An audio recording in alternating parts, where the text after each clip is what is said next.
이 소식을 못 알려드렸는데, 우리 5예배 때 우리 이남재 선교사님이 보내주신 내용 우리 함께 생각하고 여러분들 함께 기도해 주셨으면 좋겠습니다. 경속교회 성도 여러분, 주님의 이름으로 문안합니다. 늘 인도의 영혼을 구원하는 선교사에게 기도와 물질로 함께 해주심에 진심으로 감사드립니다. 안타까운 마음으로 슬픈 소식을 전하며 하나님의 놀라운 역사가 있기를 구합니다. 요즘 들어서 인도 교회들에 대한 강성 힌두교 교인들의 핍박이 날로 심해지고 있습니다. 특별히 12개 주에서 개종금지법이 통과되어서 누구든지 타인에게 전도하거나 개종을 권유하면 최고 10년의 감옥형과 중형에 처하도록 하여 일체 복음을 전할 수 없게 만들어 놓았습니다. 지난 8월 24일 UP주에 있는 저희 흔다월리 제자교회에서 30여 명의 성도들이 모여 주일 예배를 드리는 중에 갑자기 경찰이 출동하여서 사역자 부부와 여성도를 경찰서로 연행해왔습니다. 경찰은 마을의 누군가에 의하여 교회 목사가 힌두교 교인들을 개종시키고 있다고 신고를 받고 온 것입니다. 이날 사역자 부부와 예배 조서를 제공한 여성도 그리고 사역자를 그곳으로 보낸 알라푸르 제자교회 담임 목사가 경찰서에 조사를 받는 가운데 핸드폰에서 세례주는 다수의 사진과 동영상이 나왔습니다.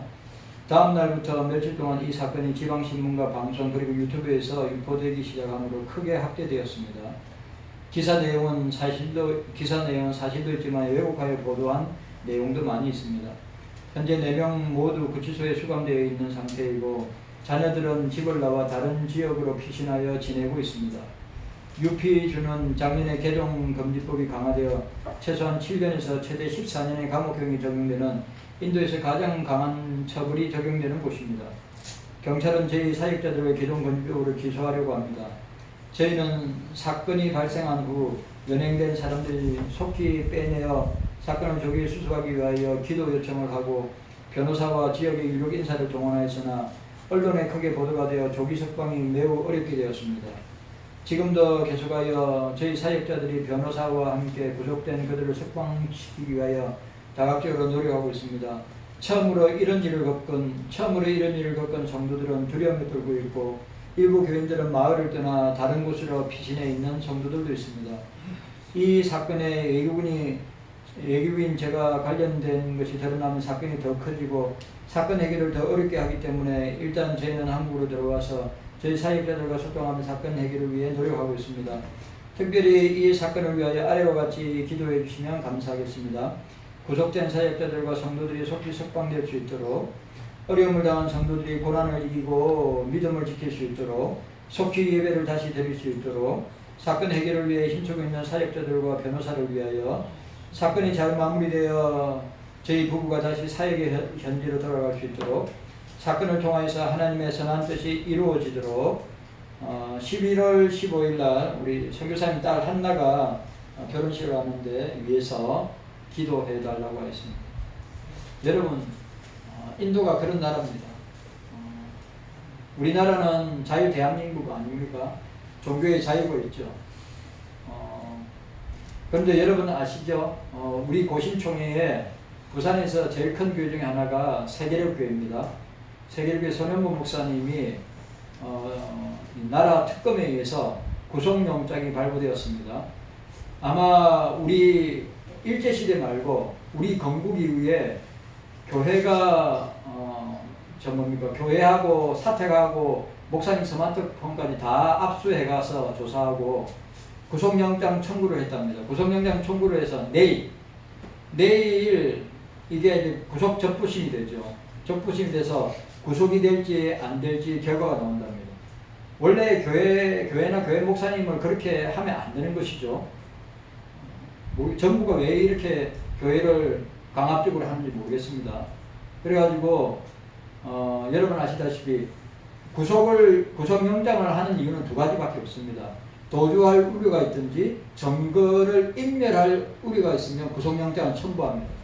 근데 목사님이 뭐 도망갈 리도 없고 또 목사님이 증거를 인멸할 리도 없죠. 그래서 내일 8시쯤에 결과가 나온답니다. 아마 그래서 만약에 구속이 된다면 우리 대한민국 건국 역사에 이래 목사가 그렇게 구속되는 것은 처음이라고 이야기합니다. 여러분들 생각날 때마다. 그리고 또 저희 총회에 있는, 고신총회에 있는 목사님이기 때문에 다들 기도를 하고 있습니다. 여러분들 기도 많이 해주시고, 오늘 우리가 읽었던 욥기 1장의 내용과 그 일맥상통한 내용이라고 하는 것을 보게 됩니다. 욥기에 나타난 문제들이 있습니다. 그 문제가 뭐냐면, 공의로운 하나님이 살아계시는데, 그러면 그 하나님이 살아계신다면 왜 악인들이 세상에서 형통함을 누리고 또 그 형통하게 사는 것을 왜 하나님이 보고만 계시는가?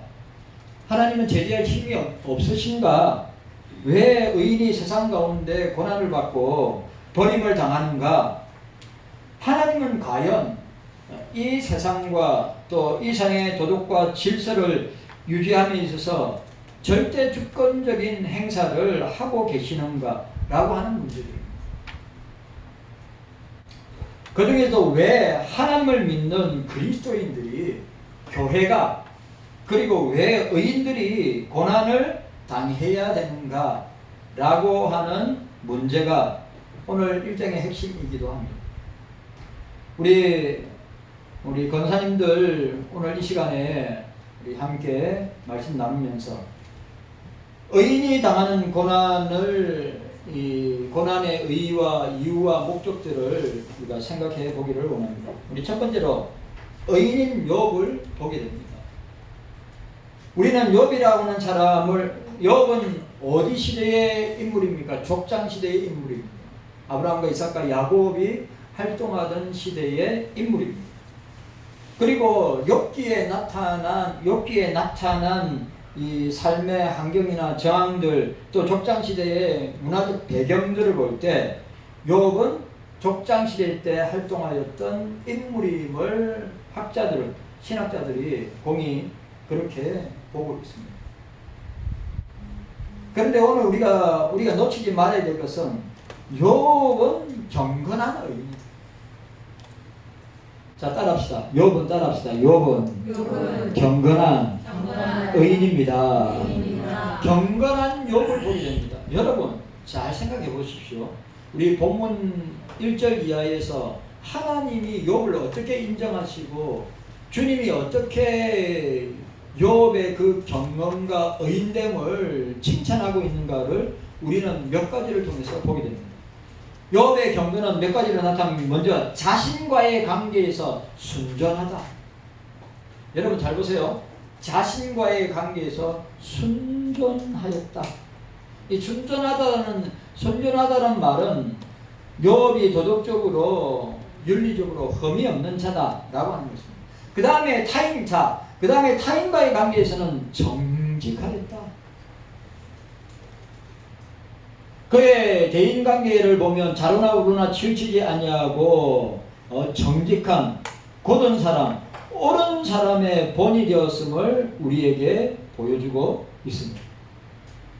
그리고 하나님과 자신과의 관계, 그리고 사람과의 관계, 그 다음에 하나님과의 관계. 하나님과의 관계에서는 하나님을 경외했다. 자, 욥은 순전한 사람이고, 욥은 정직한 사람이고, 욥은 하나님을 경외하는 사람이다.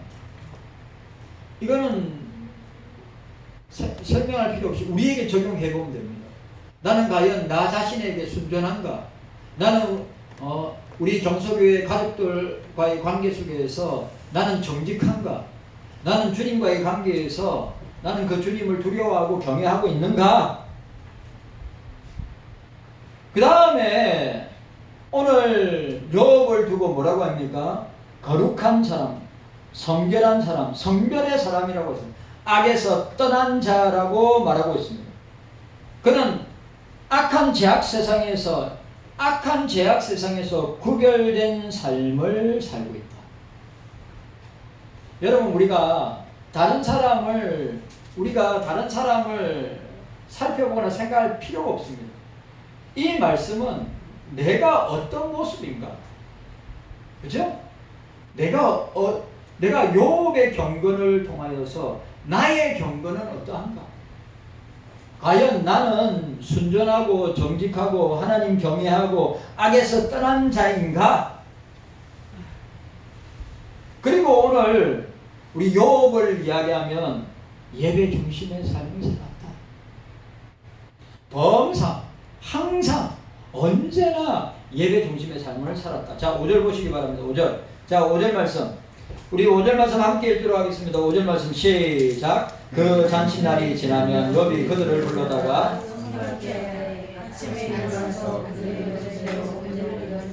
이는 욥이 말하기를 혹시 내 아들들이 죄를 범하여 마음으로 하나님을 배반할까 하니라. 욥의 행사가 항상 이러하니라. 아멘.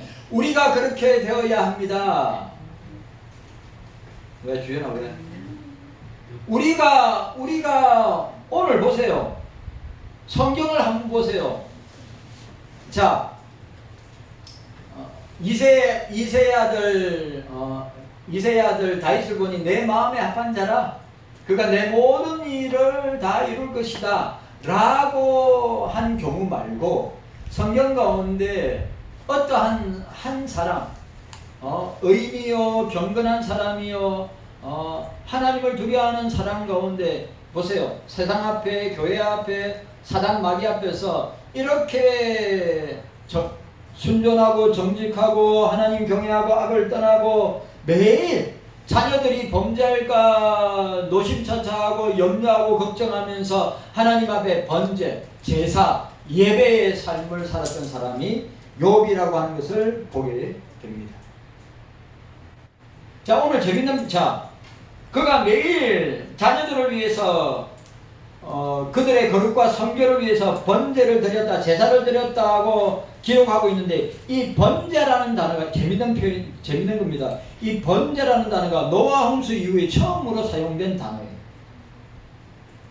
창세기 8장 20절에 이후에 이 족장 시대 때 이 번제라는 단어가 그러니까 오늘 욥은 그의 삶 전체가 뭡니까? 예배의 삶을 그의 삶 전체가 하나님 앞에 제사하고 번제를 드리는 그 누까지 그 모든 가정의 자녀들과 가정의 식솔들과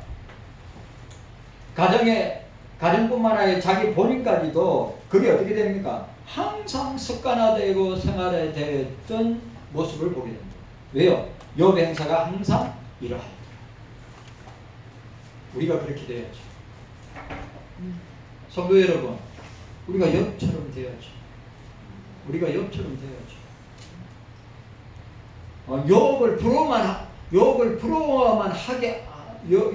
부러워하기만 할 것이 아니라 우리도 그렇게 살아야 되는 것을 우리가 보게 됩니다. 살아야죠. 네?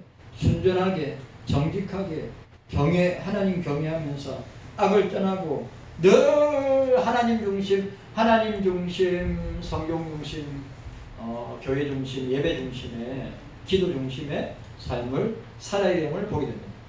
하나님은 사탄에게 보세요. 또 재밌는 표현은 하나님은 사탄에게 욥의 경건과 욥의 신앙과 욥의 삶을 자랑합니다. 야, 이와 같은 자가 없다. 자, 보시기 바랍니다. 8절 말씀. 8절 말씀입니다. 8절 함께 읽습니다. 시작. 여호와께서 사탄에게 이르시되 내가 내 종 욥을 위하여 보았느냐. 그와 같이 순전하고 정직하여 하나님을 경외하며 악에서 떠난 자가 세상에 없느니라. 여러분, 우리가 주님한테 들어야 될 칭찬이 아니겠습니까? 우리가 주님 앞에 들어야 할 주님이 이 하늘 보좌 앞에서 이 하늘 백성들 앞에서 내가 윤목사를 보니까 그리고 사단 앞에서 뭐라고 그래? 내 종 욥을 위하여 보았느냐. 그가 그와 같이 순전하고 정직하여 하나님을 경외하며 악에서 떠난 자가 세상에 없느니라. 우리가 주님 앞에 이런 인정함을 받아야 되지 않겠습니까? 네?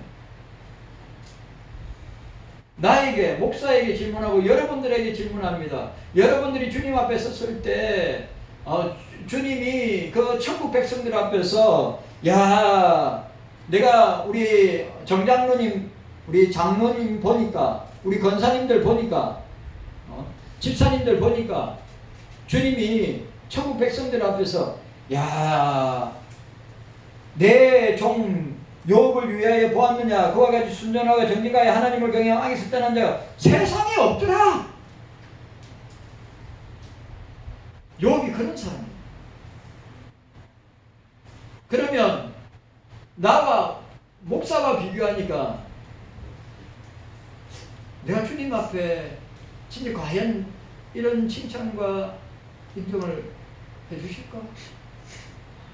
과연 주님이 천국 백성들 앞에서 나를 그렇게 인정하고 칭찬해 주실까? 세상에 없느니라. 욥과 같은 사람이 없더라. 누가 앞에서? 사단 앞에서. 사단아, 욥을 봤느냐? 욥 같은 사람이 세상에, 욥과 같은 의인이고 욥같이 경건하고 욥같이 주님의 자녀라 하나님의 자녀로서 이와 같은 자가 세상에 없다.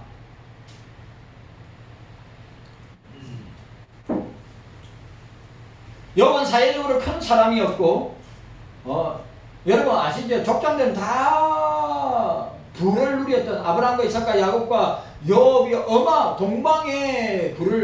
동방의 최고의 부자가 욥이었습니다. 그리고 그 욥의 이름은 사회적으로 유명하고 또 명예를 졌던 이름이었습니다. 오늘 3절에 보시기 바랍니다. 3절에 보니까 뭐라고 되어 있습니까? 하반절에 이 사람은 동방의 사람 중에 가장 큰 자라. 여러분, 동방 사람 중에 가장 큰 자라. 큰 자라고 하는 의미가 왕이란 말이에요. 왕이란 뜻입니다. 족장은 그 시대 족장은 시족사회의 족장은 뭡니까? 왕이죠, 왕. 왕이란 뜻을 가지고 있습니다. 당시 동방사회에서 그가 어떤 위치에 있는가를 보게 됩니다. 자, 보세요. 오늘 경건한 욥, 의인인 욥, 그리고 하나님이 인정하는 욥, 누가 앞에서? 마귀와 사탄 앞에서 내가 보니까 욥과 같은 이런 자녀가, 백성이 세상 가운데 없다 라고 주님이 인정하셨습니다. 오늘 저와 여러분들, 우리 권사님들, 우리가 욥처럼 주님께 인정받기를 원합니다. 네. 이렇게 살아야 됩니다. 자, 오늘 두 번째로, 그런데 의인인 욥에게 임한 고난입니다. 중요한 거, 여러분 오늘 자 보세요. 오늘 욥은 동방에 최고의 부를 누리고 있는 사람이고, 족장이었고, 왕과 같은 사람이었고, 자녀도 10명이고 엄청난 부를 누리고 그 시대 동방사회에서 가장 유명한 사람임에도 불구하고, 그리고 하나님을 두려워하며 하나님을 섬겼던 독실한 하나님의 자녀의 백성임에도 불구하고 어떻게 해요? 의인에게, 그리스도인들에게, 경서인들에게 고난이 임한다는 사실. 자, 따라합시다. 그리스도인은 반드시 고난이 따라옵니다. 반드시 고난이 따라옵니다. 여러분, 고난이 없으면 사생자라고 했어요. 그러니까 여러분, 고난당할 때 주의 율례와 주의 말씀을 배운다고 했어요. 맞아요, 안 맞아요? 고난을 통하여서 우리의 신앙의 깊이가 깊어지고, 고난을 통하여서 주님께 더 가까이 나가고, 고난을 통하여서 어떻게 해요? 주님의 살아계심을 우리가 체험하게 돼요. 그런데 고난을 당하는데, 고난을 받는데 주님과 멀어지고, 고난을 당하는데 교회와 멀어지고, 고난을 당하는데 성도들과 멀어진다. 그거는 내가 볼 때는 고난이 아니고 뭡니까? 저주입니다, 저주.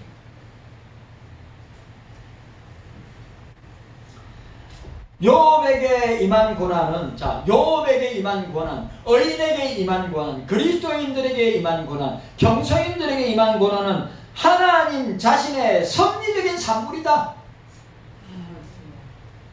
고난은 그냥 일어나는 게 아니다. 하나님의 섭리 가운데 일어나는 것이다. 죽고 사는 것도 내게 있는 것이 아니다. 죽고 사는 것도 하나님의 손에 있는 것이다. 우리의 가정과 자녀들과 우리의 생사화복의 생로병사의 희노애락의 주권은 하나님에게 있다. 내게 있는 것이 아니다. 네. 그거 아셔야 돼요. 착각하지 마세요, 여러분. 내가 내 삶을 인도하고 내가 내 삶을 이끌어가고 내가 내 삶을 주도적으로 주도적으로 나아가고 있다? 틀린 말. 하나님은 사탄에게 욥의 경건과 의인됨을 자랑하였습니다. 그런데 사탄은 항변합니다. 아니 하나님, 주님, 욥이 그렇게 경건한 생활을 하는 것은 그건 하나님이 도와주셨기 때문에 그렇게 잘 먹고 잘 사는 거 아닙니까? 여러분, 우리는 하나님의 은혜로 삽니다. 네. 하나님의 은혜로 사는 거요. 하나님이 도와주셨기 때문에 사는 겁니다. 내 힘으로, 내 의지로, 내 능력으로, 내 경험으로, 내가 가지고 있는 축적된 지식으로 사는 게 아니에요. 우리는 주님의 은혜로 사는 겁니다. 네. 주님이 도와주시기 때문에 살 수 있는 거예요. 네. 지금까지 주님이 도와주시지 아니하고 주님의 은혜 베풀어 주시지 아니하고 주님이 인도해 주시지 아니했다면 목사는 여기 있을 수도 없고 여기 존재할 수도 없는 것이 저의 인생이고 삶이라고 고백할 수 있는 거예요. 네. 장모님도 마찬가지고 우리 안수지사님이나 권사님들도 마찬가지입니다. 주님의 은혜요, 주님의 사랑이요, 주님의 섭리와 도우심이란 말이죠. 그런데 사단이가 주님한테 이야기합니다. 아이고 주님, 주님이 도와주시고 형통케 하시고 주님께서 은혜를 주시서 욥이 저렇게 잘 먹고 잘 사는 거죠. 한번 주님 재산을 빼앗아 가시고 병들게 하시고 욥에게 고난을 한번 주보십시오. 그러면 주를 욕하고 말 것입니다. 믿음 없음이 드러날 겁니다. 주님이 그렇게 세상 가운데 이만한 믿음과 의인은 경건한 사람은 없다고 자랑하셨는데 주님 한번 보십시오. 욥에게 갖고 있는 것, 욥이 갖고 있는 유무용의 모든 것들을 다 빼앗아 보십시오. 주님을 저주할 겁니다. 주님을 욕할 겁니다. 그의 믿음이 거짓 믿음이고 그의 믿음이 정렬하게 드러날 것입니다. 한번 해보십시오, 주님. 사단이가. 근데 주님이 사단으로 하여금 욥에게 환난을, 고난을 더하도록 허락하신. 여러분, 허락하신 겁니다. 허용하신 겁니다. 사단도 누구 손에 있어요? 마귀도 누구 손에 있어요? 마귀도 주님 손에 있어요. 마귀도 우리를 함부로 못해요. 그러니까 여러분, 물질적인 부유함이나 환경적인 윤택한 삶을 어떻게 해요? 어렵게 하면 여러분 이거는 진짜 사단이가 우리를 너무 잘 알고 전국을 확 찌르는 거예요. 주님, 욥에게 있는 것 다 빼앗아 가십시오. 욥이 가장 아끼는 것 한번 다 가져가 보십시오. 욥의 영육에 가장 좋은 것들을 한번 주님께서 사라지도록 해보시오. 욥은 틀림없이 주님을 저주하고 주님을 욕하고 주님을 버리게 될 것입니다. 그런데 중요한 것은 저와 여러분들이 그럴 가능성이 아주 높다는 겁니다. 저와 여러분들이 그럴 가능성이 아주 높다고 하는 것입니다. 그러니까 여러분, 제발 저와 여러분들의 신앙과 저와 여러분들의 경건과 저와 여러분들의 연륜을 자랑하면 안 됩니다. 왜냐하면 선줄로 생각하면 넘어질까 두려워해요.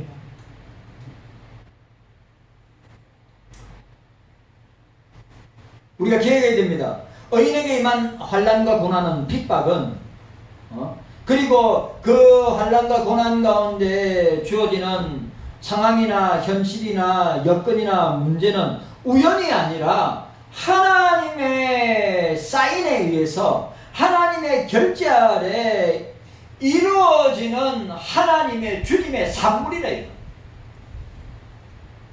제가 또 이야기합니다.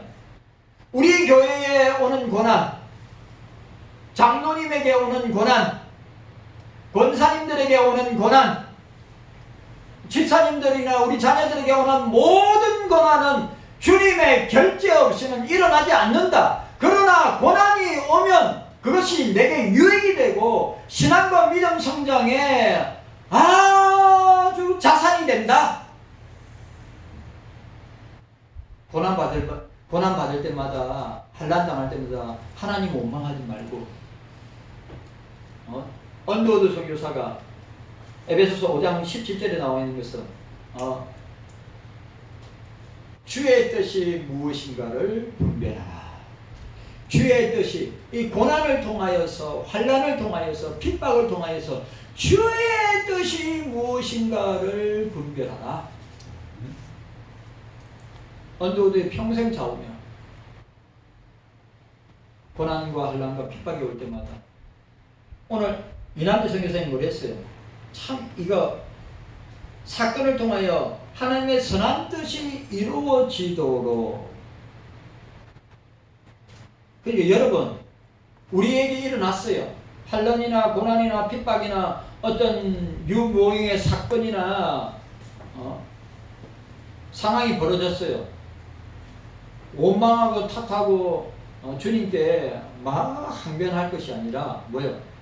주님, 제가 이 주어진 상황을 제가 알지 못하지만 주님께서 합력하여 선을 이루고 뜻을 나타내실 줄로 믿습니다.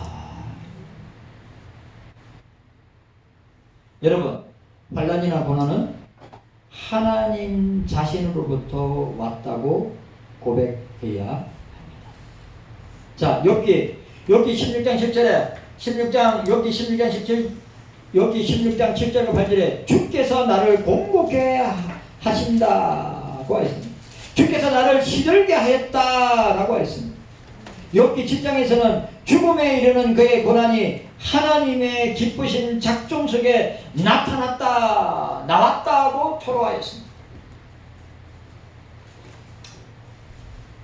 여러분 기억합시다. 우리의 고난은 하나님의 주권적 섭리예요. 좋습니다. 따라서요. 우리의 고난 따라합시다. 우리의 고난은 하나님의 섭리 가운데 주어지는 것입니다. 아멘입니까? 우리가 그 사실을 놓치면 안 됩니다. 주님의 뜻과 섭리 가운데 일어난 고난이구나, 핍박이구나, 환난이구나. 나는 여기 우리 이남재 선교사님 지금 30년 넘게 사역을 하고 계신데 처음으로 일어난 사건인데, 그래 딱 이남재 선교사님 뭐야? 하나님의 뜻이 드러날 줄로 믿습니다. 합력하여 선을 이루고 있습니다. 저는 합력하여 선을 이루어서 우리 인도교회가 더 부흥하고 성장하고 더 많은 영혼들을 구원하는 우리 경성교회를 통하여서 이 일을, 그래 항상 이남재 선교사님이 오늘 편지에도 뭐라고 이야기하면서 우리 주 안에 사랑하는 목사님과 경성의 성도 여러분들께 주님의 이름으로 문안드립니다. 늘 인도 영혼을 구원하는 선교사에게 기도와 물질과 함께 해주심을 진심으로 감사드립니다. 나는 윤 목사는 부끄럽지만 주님 앞에 섰을 때 네 세상에서 뭘 하다가 왔느냐고 물어보면, 주님, 인도의 영혼들에게 우리가 가는 선교, 보내는 선교하면서 우리가 복음을 전하고 물질로 기도로 구원하고 섬겼습니다 라고 고백할 수 있는 것만으로도 저는 감사하다고 생각합니다. 자, 보니까 그리스도인에게, 의인에게, 욥에게 임한 고난 두 번째가 뭐냐면, 의인에게 임한 고난들은 전 인생과 전 삶을 위협하고 있습니다. 자, 오늘 보니까 욥에게 임한 고난은 전 인생과 전 삶을 공경에 빠뜨립니다. 그래, 물질적 고난을 보게 됩니다. 자, 우리가 보세요. 오늘 요 1장에, 여러분, 1장에서 우리가 보면 어떻게 나옵니까? 처음에는 소유하고 있는 모든 재산을 다 가져갑니다. 자, 욥기 1장 15절. 자, 욥기 1장 15절 함께 읽도록 하겠습니다. 욥기 1장 15절. 자, 함께 읽습니다. 시작. 스바 사람이 갑자기 이르러 그것들을 빼앗고 칼로 종을 죽였나이다. 나만 홀로 피한 거로 주인께 구하러 왔나이다. 이게 1차 시험입니다. 1차 고난이에요. 자, 두 번째. 자, 16절 말씀. 16절 말씀 함께 읽습니다. 16절 말씀 시작. 그가 아직 말을 할 때 또 한 사람이 와서 구하되 하나님의 불이 하늘에서 내려와서 양과 종을 살라버렸나이다. 나만 홀로 피한 거로 주인께 구하러 왔나이다. 2차입니다. 2차. 2차 시험과 고난을. 자, 뭡니까? 이게 다 뭡니까? 재산이죠. 재산. 여러분, 진짜 힘든 것 중에 하나가 뭡니까? 물질적 고난 당하는 건 진짜 힘듭니다. 돈이, 여러분, 지갑에 돈이, 저는 지갑에 돈이 없은 적은 없었습니다. 오늘 지갑에 몇천 원 있었는데 장모님이 또 사례를 주셔가지고, 진짜 몇천 원밖에 없었어요. 네, 오늘, 우리, 교회에서 사례 주는 날인데, 왜 사례 받으니까 좀 든든한 느낌이 있죠. 솔직히 저는 지금까지 지갑에 돈이 없어가지고 돈을 못 써서 어려움 당한 적은 없습니다. 그래, 왜냐하면 주님 앞에, 우리 경속교회 성도들도 주님 앞에 그 피땀 흘려서 번 물질을 가지고 실주하고 감사하고 온갖 구제 헌금하고 선교하고 그런 교회를 위해서 드렸기 때문에 물질의 어려움과 고난을 좀 많이 피해갔다고 저는 생각합니다.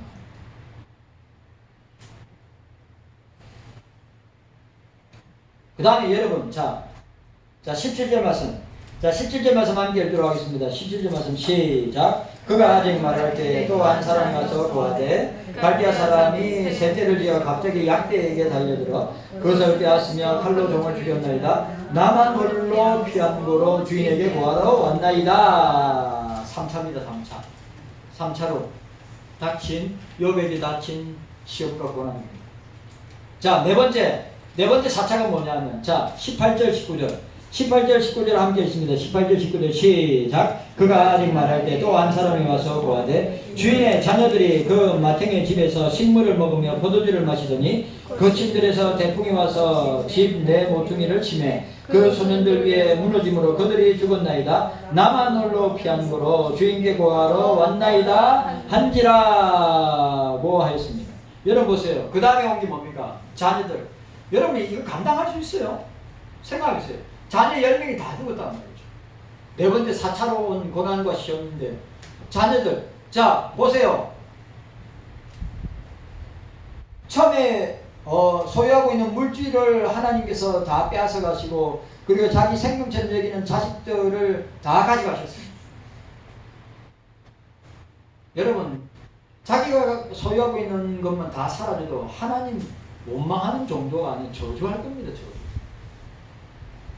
근데 거기에다가 만약에 아내나 자녀를 잃어버렸다? 아마 평생 하나님 저주하면서 원망하면서 살다가 인생을 마칠 수도 있습니다.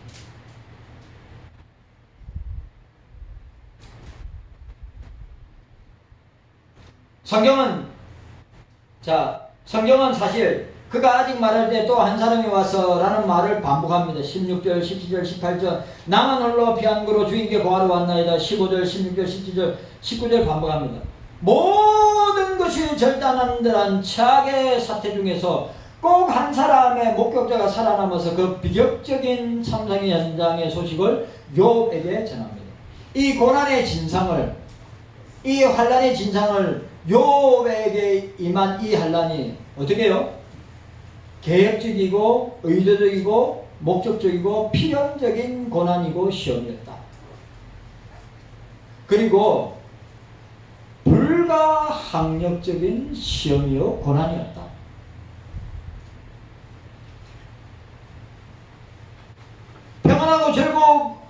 평안하고 즐거운 행복한 생활 중에 갑자기 당한 시험들이 뭘 보여주고 있습니다. 신앙의 사람이 당하는 시험이란 사실 더욱더 의미 있으냐. 여러분, 욥과 같이 그렇게 시험 당하고 환난 당하는 사람들은 어떻게 해요? 어떻게 합니까? 오늘 우리에게 잘 보여줍니다.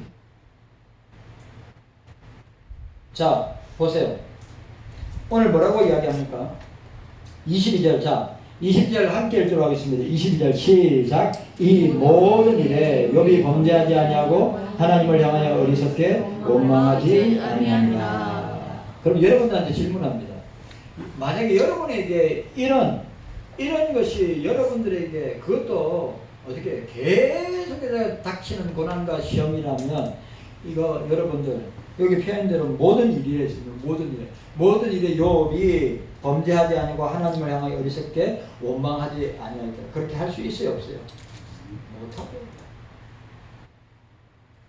하나님이 왜 욥을 자랑하고 왜 욥을 의인이라고 왜 욥을 인정하시는가를 우리가 잘 볼 수 있는 대목입니다.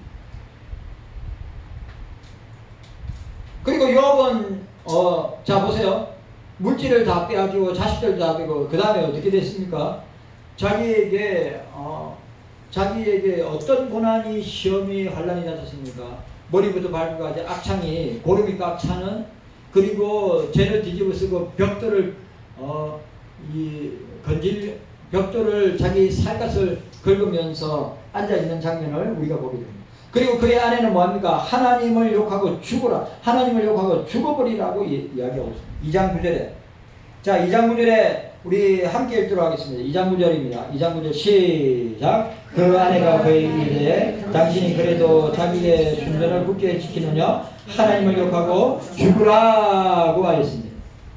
그리고 엘리바스와 빌닷과 소발과 엘리후가 그의 당신의 고난은 당신의 핍박은 당신의 시험은 당신의 하려는 당신의 죄 때문이다 라고 말씀하고 있습니다. 경숙의 성도 여러분, 오늘 저와 여러분들이 기억해야 됩니다.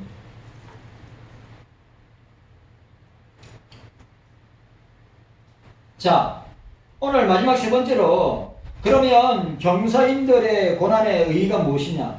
경서인들에게 고난의 목적이 무엇이냐? 경서인들에게 있어서 고난의 이유가 무엇이냐? 고난은 하나님께로부터 온다.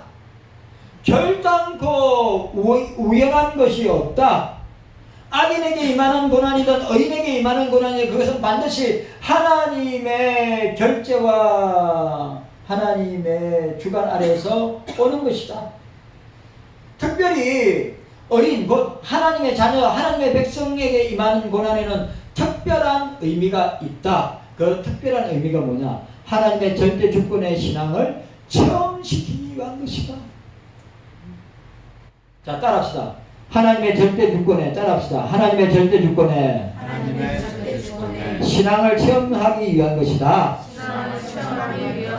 이게 너무 중요한 말씀이에요. 하나님이 모든 것을 주관하고 계시는구나. 하나님이 내 물질과 내 자녀와 내 가정과 내 생명까지도 하나님이 주권적으로 가지고 계시는. 그러니까 하나님 절대 주권의 신앙을 체험합니다. 욥은 뼈저리게 맞아, 다 하나님 거예요. 모든 것이 다 하나님 거예요. 우리가 소유하고 있는 것, 내 모든 자녀들과 내 모든 가정과 내 모든 이해관계가 있는 사람들과 내 자신조차도 다 하나님의 주권 아래 있다고 하는 것을 우리에게 보여주고 있는 것입니다.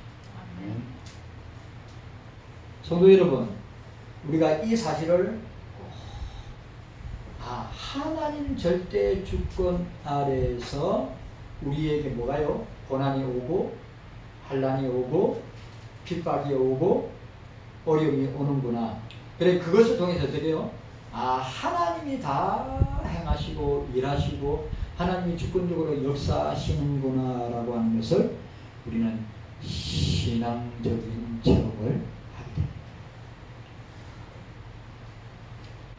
깨닫는 은혜가 저와 여러분들에게 있기를 주님의 이름으로 축원합니다. 자, 왜 그 고백이 왜 하나님의 절대 주권적인 이 신앙 체험인가를 단면으로 알 수 있는 것이 21절입니다. 자, 1장 21절 우리 함께 읽도록 하겠습니다. 1장 21절 한 목소리 읽습니다. 시작. 가로되 내가 모태에서 적신으로 나왔었는즉 또한 적신이로 그리로 돌아갈지라.